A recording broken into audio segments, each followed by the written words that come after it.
Olá pessoal, tudo bem com vocês? Aqui quem fala é o Tenente Renan Cruz e vamos à aula de hoje, hein?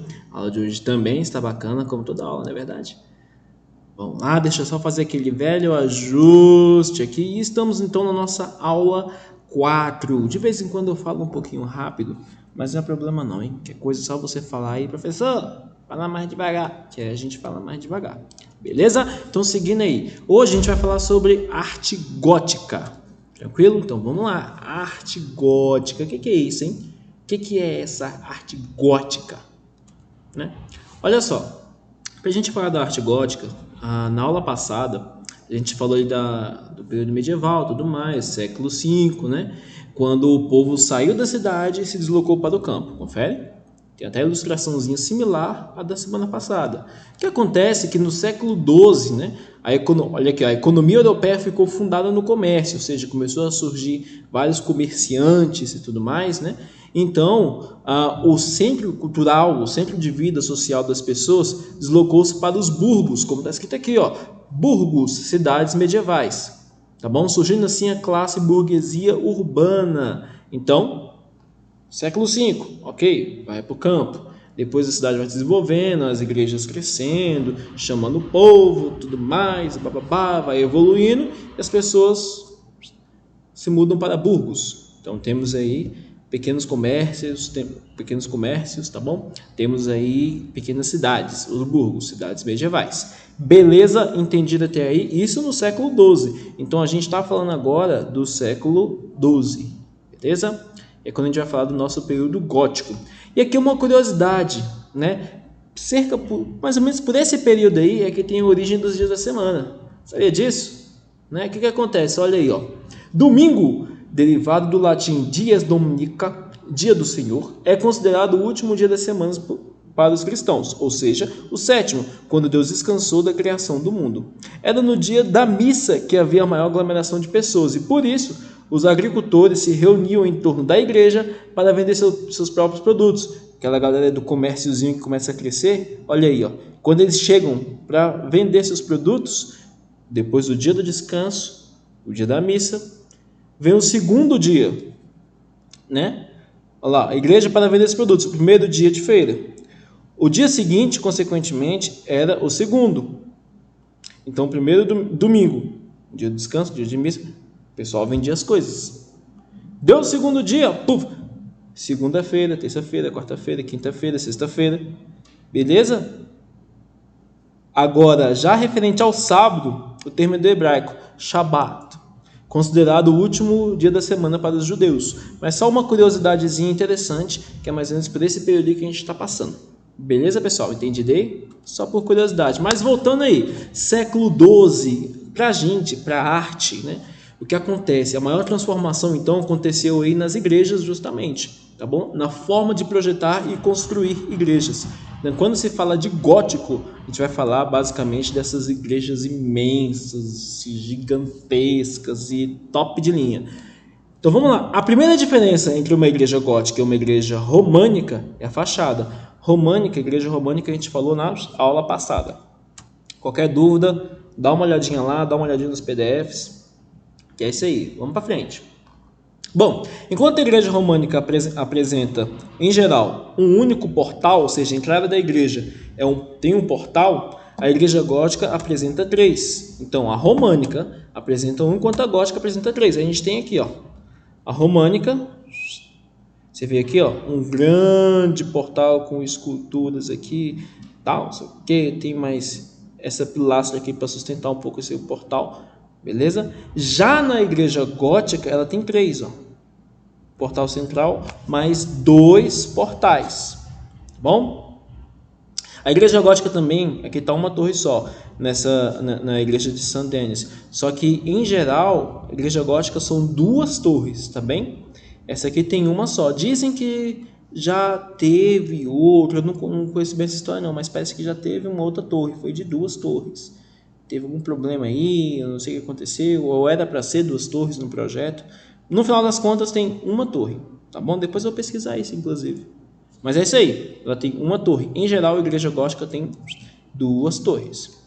Então vamos lá, essa igreja aqui, ela é, diremos que é a primeira gótica, beleza? A primeira que tem essas características do gótico. Então, esses portais da igreja gótica dão acesso a 3 naves no interior da igreja. Nave é aquele espaço em que tem movimentação de pessoas, tá bem? Então, as pessoas, nave central, onde a galera senta ali e participa da missa. Beleza? Então, aqui, 3 naves, a nave central e 2 naves laterais. No caso, ela tem essa nave central, que é essa porta do meio aqui, tímpanosão aqui, ó, a nave central, beleza? As pessoas sentam ali, participam, blá, blá, blá. E as naves laterais dão acesso à igreja, mas nem sempre a pessoa que está aqui tem acesso a assistir a missa também, tá bom? Às vezes é acesso de visita. A gente falou na aula passada da Rota dos Peregrinos, né? Então, onde o pessoal passava nos lugares santos, tudo mais, e passava ali em silêncio. E algumas igrejas, como essa aqui, por exemplo, já começa a ter essa nave lateral para as pessoas passarem ali de maneira a fazer silêncio sem atrapalhar a cerimônia. Beleza? Importante, sobre o portal principal dessa igreja encontra-se uma rosácea. Olha aqui, ó, essa coisinha aqui, ó. É um vitral arredondado, parece uma flor. Nessa igreja, a rosácea serve para dar iluminação interna do nascer do sol. Então, o posicionamento da igreja dessa rosácea aqui dá uma iluminação interna. E aqui está a vista interna dessa rosácea de Saint Denis, tá bom? Aqui, ó. Interessante. Bonito, né? Se a gente ver de outro ângulo, olha lá. A gente vê que a rosácea, poxa, ela fica no lugar bem alto no tamanho das pessoas. Ela fica no lugar bem alto, né? Apesar de ter essas imagens bonitas e tudo mais, não dá para ser lá ao vivo, você não vai enxergar direito, tá bom? Na verdade, muitas dessas obras, quem aprecia obra de arte assim, em geral, às vezes anda com tipo um binóculozinho assim, vai em muitos lugares apreciar obra de arte. A gente vai ver isso no período renascentista, dos tetos pintados e tudo mais, que é o próximo período. Tem um pessoal que vai ver detalhes, leva uma espécie de binóculo e tudo mais, e coloca assim e tal. Antigamente podia se deitar no chão e observar os detalhes, né? Mas é isso aí. O que é interessante aqui também, já observe aí os arcos, né? Coloquei aqui, por que tem esse formato? A gente pode ver aqui, ó, esses são os arcos. Na aula passada a gente até comentou de arco romano, né? Que as igrejas tinham, tudo mais. Olha só, a gente tem um arco romano, tem um arco gótico. O romano tem essa curvatura aqui. O gótico, também chamado às vezes de arco quebrado ou arco ogival, tem esse formato, ele aponta para cima, né? Esse tipo de arco é que permitiu a edificação de igrejas mais altas. No gótico, a gente vai ver aqui, ó, o interior dessa igreja de Santo Denis, o tanto que é grande o tamanho da pessoa aqui, ó, a altura dessa igreja, meu amigo. A gente vai ver aqui que usar esse tipo de arco permitiu, nova técnica arquitetônica, né, de arquitetura aí, que se elevassem o teto da igreja, se elevassem as paredes e o peso, né, que ficava sobre ele, dá para ser melhor distribuído. E assim, ele apontando para cima, dá para elevar a igreja, deixar mais alta e dá também a sensação de amplitude, porque ele está apontando para cima, beleza? A ideia é, a pessoa entrou num lugar desse, negócio gigante, você quase não vê o teto, né? O que acontece? Ela se sente minúscula, se sente pequeniníssima, formiguinha, diante da grandeza de Deus. Essa é a intenção das igrejas ser cada vez maior, tá bom? E é interessante que, assim, era basicamente assim, onde a igreja fosse maior, denotava mais poder, entendeu? É legal isso, né? E a gente vai ter, então, o surgimento da abóbada de nervuras, alguns chamam de cruzeta também. O que é isso? A gente tem esse arco, né? Ogival, esse arco pontado para cima, a gente tem o cruzamento deles. Então, aqui, ó, a gente vê aqui, e aí tem esse arco, e aí por entre eles passa aqui, ó, em formato de X, 2 arcos, que também tem esse formato, tá joia? Então aí a gente tem essa abóbada dessa parte de cima, né? Esse cruzamento, a gente tem essa abóbada de cruzeta, mais fácil decorar assim, né? Ou nervuras, tá bem? No gótico surge essa abóbada, né? E aqui ainda, ó, a vista do interior da igreja, ok, de quem está entrando, e aqui é a vista, tipo como se você estivesse ali do altar, mais ou menos, olhando para trás. Isso aqui é legal, ó. Isso aqui, se não me engano, é um órgão. Vocês conhecem o órgão? Órgão é um instrumento musical. Muito, muito, muito doido de tocar esse instrumento. Você toca as notas graves, bó, bó, bó, bó, com os pés. Tudo. Depois procura no YouTube aí, músico tocando órgão. E as notas mais agudas vão com as mãos. Então usa os 4 membros, né? E aí, assim, o cara tem que ter uma coordenação muito, muito boa. E são tubos, né? Tubos que passam ar. Quando você aperta uma tecla, um pedal, ele abre uma quantidade de ar que tem uns coisinhas lá dentro que vibra e tudo mais e dá os sons. Depois procura no YouTube aí, músico tocando órgão. É top, top de linha. Cara, procura que vale a pena, viu? É muito doido. Bom, já que a gente está falando dessa igreja aí, né? A gente vê que é alta desse jeito, gigante, né? Vem uma pergunta, como elevar um teto de pedra? A gente pode ver aqui, ó. Tudo de pedra, ó, né? Sem que desabasse por falta de paredes grossas. Que se a gente observar aqui, ó, para ser vitral, que a gente logo antes vai falar de vitral, são paredes finas, né? O que acontece na estrutura de uma igreja gótica? Aqui que está a mágica da coisa, aqui que está a ciência do negócio. O uso de arcobotantes e contrafortes. O que é isso? Se você observar aqui, aqui é a parte interior da igreja, diremos assim, a estrutura dela está aqui. Logo por fora da igreja, na parede, tem isso aqui, ó, essas estruturazinhas, que são os arcobotantes, olha só. Ele sai da estrutura e pega numa pilastra bem forte, grossa, que é o contraforte. Tá joia? Sendo assim, há a possibilidade de o peso da igreja ser bem distribuído. Aquela parede, o peso dela é jogado para esses contrafortes e arcobotantes. Tá bom? Então a gente tem um contraforte aqui, outro contraforte aqui, arcobotante aqui e arcobotante aqui. Beleza? Entendido? O peso é distribuído. Dessa maneira, há a possibilidade de fazer uma coisa bem grande, colocar lá para cima mesmo. Beleza? Entendido aí? Então, voltando aqui, ó. Olha lá, a gente tem o arcobotantes aqui. O peso da parede, se você coloca aqui o teto de pedra, ele vai pesar, mas ele é jogado o peso para os arcobotantes que jogam o peso para os contrafortes. E assim enxerga aqui, ó. Distribuído para cá, para cá, para cá. Distribui o peso. Beleza, pessoal?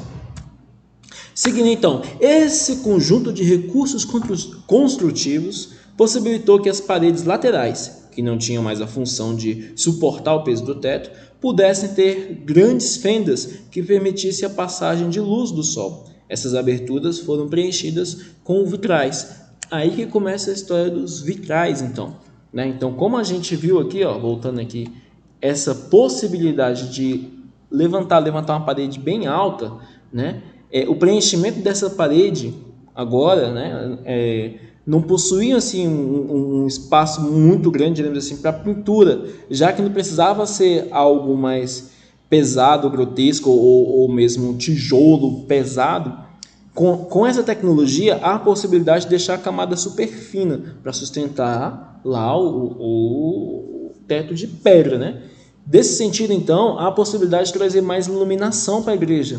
Lembrando, sempre, lembra daquela coisa como posso dizer, é comum falar, né? O que é de Deus é luz, outras coisas vêm das trevas, não é isso? Se a gente está numa igreja dessa, quer representar a luz. Então, quanto mais luz também, vindo a luz de fora, a luz de Deus, melhor. Então, isso tudo é para trabalhar no psicológico das pessoas, beleza? Então, agora tem a possibilidade de colocar vitrais e assim a gente ter aí maior luz dentro da igreja, a partir dessa tecnologia. Eu vou colocar um vídeo aqui rapidinho, vídeo de 30 segundos ou até menos, tá bom? Falando sobre vitrais. É muito curto mesmo, mas olha aí que interessante. Vai lá.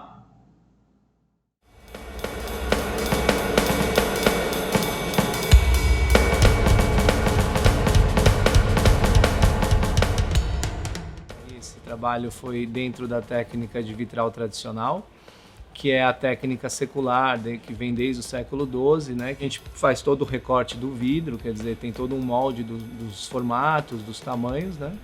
E a partir dessa montagem com chumbo, a gente faz a solda de estanho.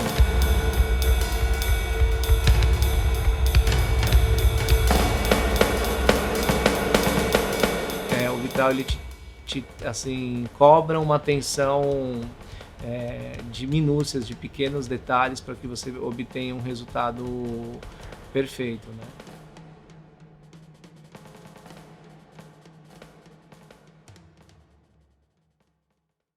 E aí, curtiu o vídeo? É um vídeo bem curto mesmo, só mostrando o processo, né? No nosso livro, né, na página 81, depois dá uma olhadinha lá, fala um pouquinho mais dos vitrais, tá joia? Desse processo, né? O camarada falou dessa soda, né?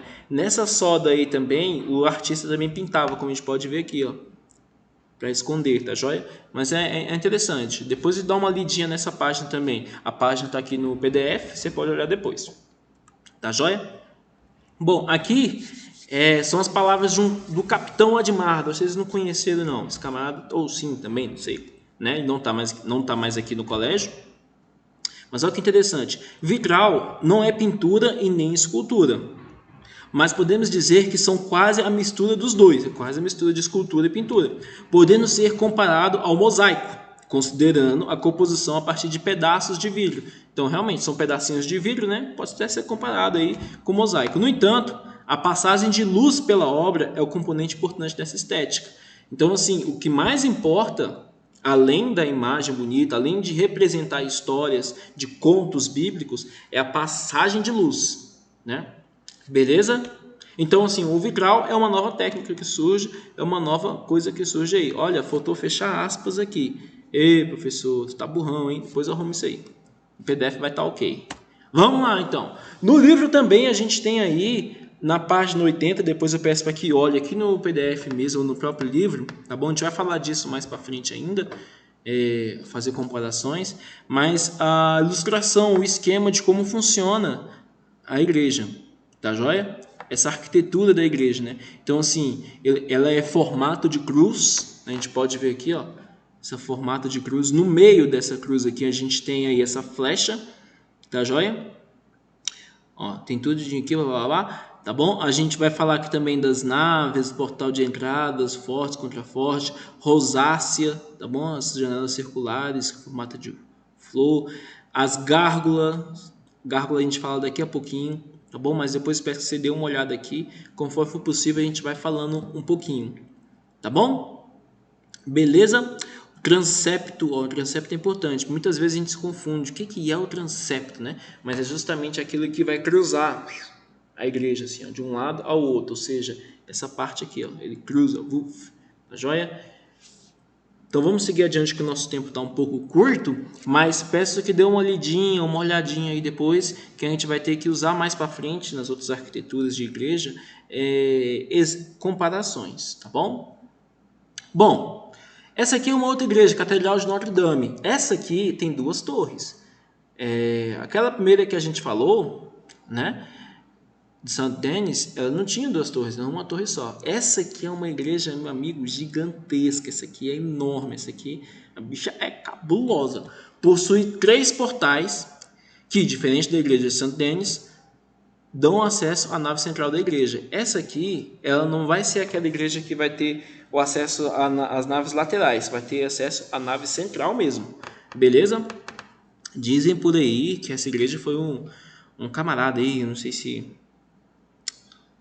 era bispo, não sei, não lembro direito, mas quando construíram aquela primeira igreja, a Saint-Denis aí, parece que ele não foi convidado, né? Ele ficou meio pé da vida, com raiva. O que ele fez? Mandou construir uma igreja top de linha. E aí, a igreja top de linha é essa aí, Catedral de Notre Dame. Essa sim é uma igreja muito maior, muito gigante. Então, quanto maior a igreja, não tava mais poder, né? O cara ficou com raiva e acabou fazendo isso. Ó a vista traseira dela aqui, que interessante. Transepto lá, ó, que a gente falou, que dá aquele corte, tem a flecha aqui, ó, bem no meio. Parece até aquela torre ali da Esplanada, né? A Torre de Brasília. Né? E a gente vê aqui, ó, os arcobotantes aqui, ó, para sustentar essas paredes aqui, são tudo vidraças, ó. Beleza? Dá para ver aí, ó. A vista dela de lateral, assim, ó. Olha o tamanho dessa igreja, mas bem, é muito grande, né? O camarada ficou com tanta raiva que ele mandou fazer aí, ó. Ixi, meu irmão, uma rosácea gigantesca aqui. Tem 2 rosáceas aqui, ó. Então a iluminação interna dela é muito boa, né? Aqui, ó. Dá para enxergar aí, beleza? o uso dos vitrais, né? Agora sim, eu coloquei aqui, ó, note a utilização do arco ogival, inclusive nas janelas. Isso dá a sensação de grandeza, é o que a gente falou mais cedo, um pouco antes ali. Essa ideia de usar o arco ogival, ele dá essa sensação de grandeza. Então, assim, usam aqui, nas pilastras aqui, ó, em cima, inclusive nas janelas. Então, a utilização do arco ogival aqui foi total, justamente para aumentar essa sensação de grandeza, deixar a igreja gigantesca. Beleza? E aqui, ó, aqui é uma ideia de como é uma catedral gótica, tá joia? Uma estrutura assim, com indicações das principais divisões, né? As naves laterais, nave central, o contraforte, arco-botante, que a gente já viu, abóbada, né? Aquelas abóbadas lá. Beleza? Tinha gárgula, a gente vai falar da gárgula já, né? Beleza? Tranquilo? A possibilidade de fazer paredes finas para que assim tivesse vitrais, graças ao arco-botante e contraforte.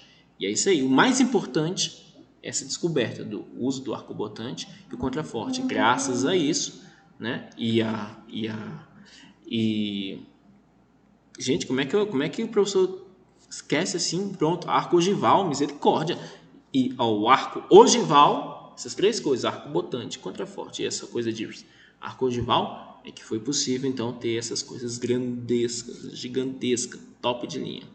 Beleza? Então, gárgulas e as quimeras, olha só que interessante. Gárgulas, esculturas em que passam os canos que despejam água das calhas. Então, sim, a água da calha é despejada por essas gárgulas, né? Quimeras só ficavam no alto das igrejas, eram bichos que ficavam por lá. Aí o que acontece? Dizem que essas esculturas eram colocadas nas catedrais medievais para indicar que o demônio nunca dormia, exigindo a vigilância contínua das pessoas, mesmo nos locais sagrados. Dizem muita coisa, na verdade, a respeito desses bichos colocados lá, tá bom? Dizem também que não era somente vigilância e também entrar em lugar sagrado. Diziam também que os demônios podiam estar presentes saindo da igreja. Os demônios já estão presentes, só não estão presentes dentro da igreja. Diziam também que a vida mundana é a vida que você vai encontrar com um monte de demônio. Existem outras teorias também que diziam que os bárbaros estavam acostumados com bichos ou essas coisas meio estranhas. E ao ver bichos ou coisa meio estranha, os bárbaros se familiarizavam um pouco, de certo modo, né, para entrar na igreja e tudo mais. Então tem várias teorias a respeito disso aí, beleza? Mas o mais importante é isso. Gárgulas jogavam os dutos de água aí, ó, fora, e quimeras são esculturas que tinham essa finalidade aí, de alguma forma. Bom, através da tecnologia arquitetônica do gótico, foi possível criar grandes espaços de vitrais, como a gente já falou, como na Catedral de Sainte-Chapelle. Eu tenho que mandar bem no francês. Sainte-Chapelle, só fazer o biquinho, né? Sainte-Chapelle, em Paris, France. Falar francês tem que fazer biquinho e escarrar um pouquinho. Que fez com que o gótico francês da segunda metade do século XIII ficasse conhecido como Rayonnant, radiante, referenciando as delicadas colunas combinadas com amplas áreas de vitrais e as rosáceas. Tá faltando um O aqui. Pessoal, se alguém fala francês aí, desculpa aí, viu? Je ne parle pas français. Bom, em Sainte-Chapelle, a gente vê aqui, ó, praticamente a ausência de paredes. A gente não tem parede aqui. Você não vê tijolo. Você só enxerga vitrais, né?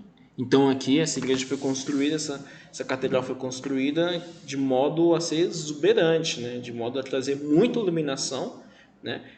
Bem colorida por causa dos vitrais, e imensa e praticamente sem parede. Novamente, essa possibilidade só ocorre devido à tecnologia no período gótico. Beleza? Tranquilo, né? E aqui os vitrais, detalhe mais dos vitrais aí, ó. O uso desses arcos góticos aí. Bom, vamos lá. Aqui é uma catedral, aquela catedral que a gente até conversou antes, Catedral Metropolitana de São Paulo, né? Ela foi construída no século XX, né? Mas ela também tem alguns recursos, né, da arquitetura gótica. A gente vê aqui, ó, apesar de ela ter só um tímpano, uma entrada, né? Mas ela tem essa rosácea aqui, ó. Ela tem essas duas torres, tem aquela cúpula, tudo mais, tá bom? Até coloquei aqui, ó, arcos ogivais, pilares em pequenas colunas ao redor, decoração com esculturas retratando elementos da natureza, vitrais e arcobotantes no seu exterior. No exterior dela aqui, eu não peguei uma foto do exterior, mas tem alguns arcobotantes também para sustentar os vitrais. Ó, no século XV, a gente estava falando do século XIII, né? Agora indo para o século XV, o estilo gótico deixou de ser exclusivo dos edifícios religiosos e chegou às residências, faltou aí ali, particulares, como o Palácio Casa de Ouro. O que acontece? Quando a gente chega no século XV, a gente vai até começar a falar da Renascença, inclusive. Né? Com aquela coisa lá de ter começado a crescer o comércio, começar a ter comerciante, a comunidade começa a ter dinheiro. Quando a comunidade começa a ter dinheiro, começa a investir mais na arte. Isso a gente vai ver na Renascença, que é o ponto mais forte onde isso acontece. E a igreja começa a perder o poder. Nesse sentido, aquelas coisas que eram feitas somente para a igreja, começam a ser feitas para as pessoas, né? Para o cara que vai pagar o artista, tá joia? Por isso, nessa transição de período aí, já começa a surgir então aí a possibilidade de saber o nome do artista, tá joia? Bom, escultura. Eu vou tentar acelerar um pouquinho por causa do nosso tempo. De modo geral, é ligada à arquitetura, né? Então, assim, o diferencial aqui é que as esculturas meio que se deslocam da parede, como se fossem independentes delas. Então, a gente pode ver essa aqui, por exemplo. Essa escultura gótica aqui, ó. A escultura fez referência à cultura cavalaria medieval. A gente vê o cavaleiro aqui e tá na parede, beleza, mas é como se retirasse dela e não fizesse mais parte dessa parede. Outra escultura também muito interessante é essa aqui, ó. Essa escultura tem um destaque maior porque não é a representação de uma pessoa sagrada, né? de uma imagem sagrada, mas de uma pessoa da nobreza, ou seja, alguém que já está com dinheiro ali, pá, pagou o artista e foi colocado aí, beleza? Dá para notar nela aqui que ela tem uma certa coloração, né? Tá com a mão assim levantada, como se pegasse nessa gola e tivesse próximo ao queixo, e tá com uma coloração, né? Em geral, a escultura romana vê que não tem muita coloração não, mas esculturas gregas referenciam um pouco a escultura grega. A escultura grega tinha pigmentação, com o tempo foi se perdendo a cor, mas tinha sim um pouquinho de cor, beleza? E essa aqui, por exemplo, né, não é grega nem romana, a gente está no gótico quase indo para a Renascença ali, mas é uma escultura em que a época não está representando uma pessoa sagrada, né, Nossa Senhora da Vida, e sim, né, uma pessoa, uma nobre, uma nobreza, tá bom? Nobre Utah. Aqui já é a Virgem e o Menino, né, falando de Nossa Senhora e Jesus. Figura isolada, sem o suporte de uma coluna, tímpano ou parede. A gente viu ali, nas obras anteriores, que até mesmo aquela do cavaleiro é apoiado na parede, ou aparece em algum tímpano, né, aquela entrada gigante da igreja. Essa aqui, por exemplo, já não aparece em nenhuma obra, né, é apoiado na parede, nada disso. Tá bom? A postura da imagem são reflexos da influência da escultura greco-romana. Aqui que está o negócio. Aí em 1305, 1306, né, século XIV, caminhando para o século XV, o que acontece é que com o decorrer do tempo, a arte começa a se voltar ao foco novamente na arte greco-romana. Esse aqui é um exemplo disso, né? Então começa a se voltar para uma era da razão, que a gente vai ver no Renascimento, né? Então voltando para a era da razão, são coisas mais realistas. Então aqui, Nossa Senhora aqui segurando Jesus, né? Por exemplo, ela está de uma maneira mais realista mesmo. Ela está segurando o menino com a mão esquerda e a mão direita está para fazer as coisas de casa, não sei, ou as obrigações que tinha para fazer. Beleza? Eu tomo uma água aqui rapidinho. Água boa. Tomou água já? Toma um pouquinho de aguinha. A água tá boa.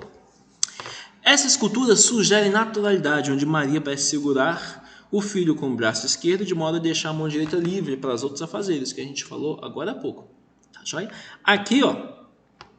Crucificação de Giovanni Pisano, né? Aqui já é uma escultura que já começa a sair também da parede, está apoiada na parede, tá joia?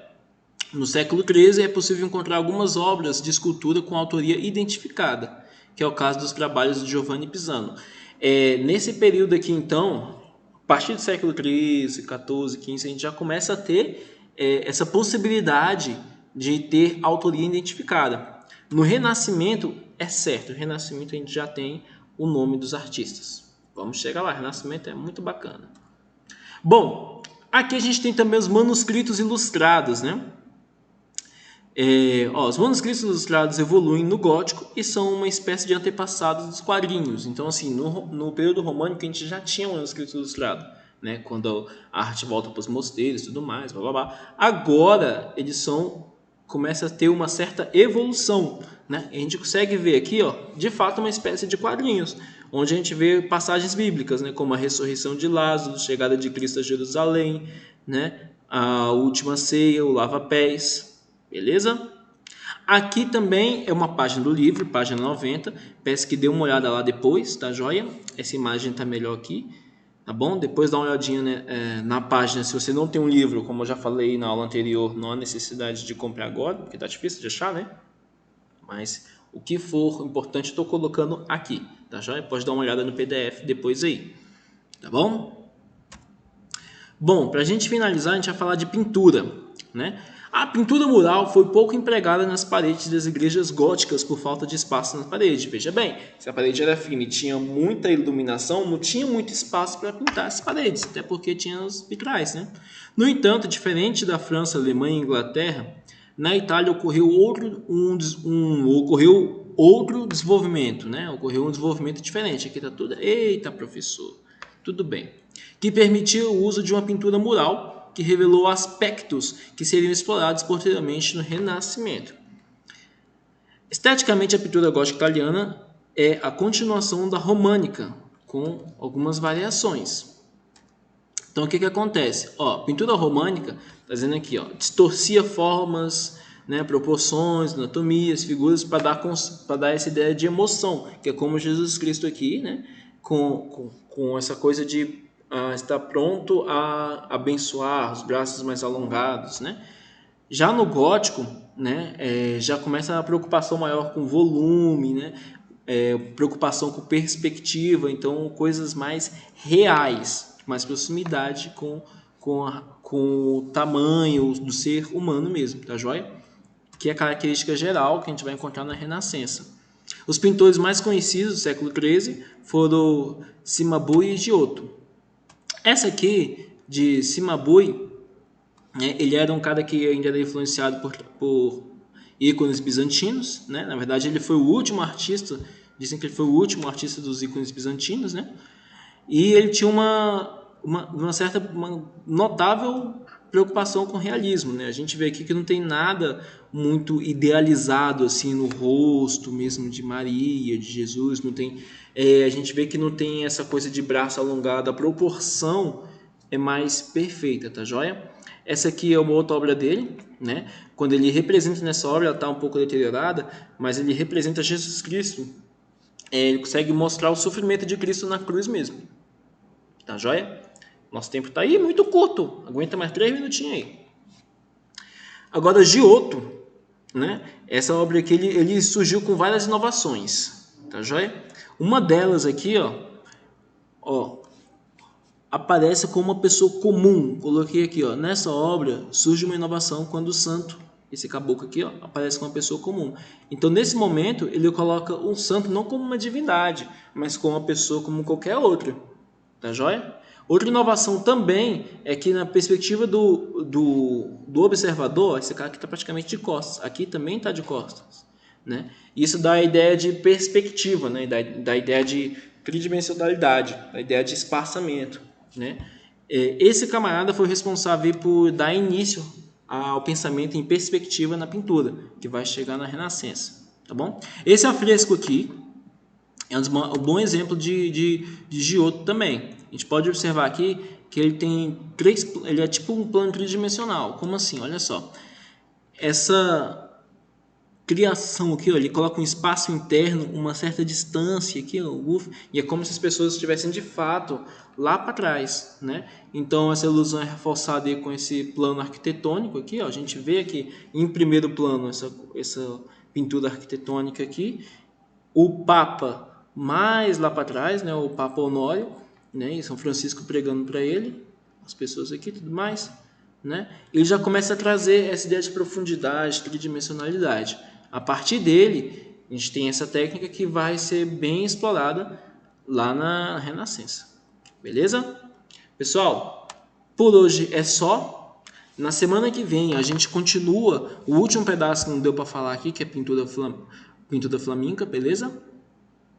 Mas é isso aí. A gente se vê e até a próxima aula. Valeu, tchau, tchau!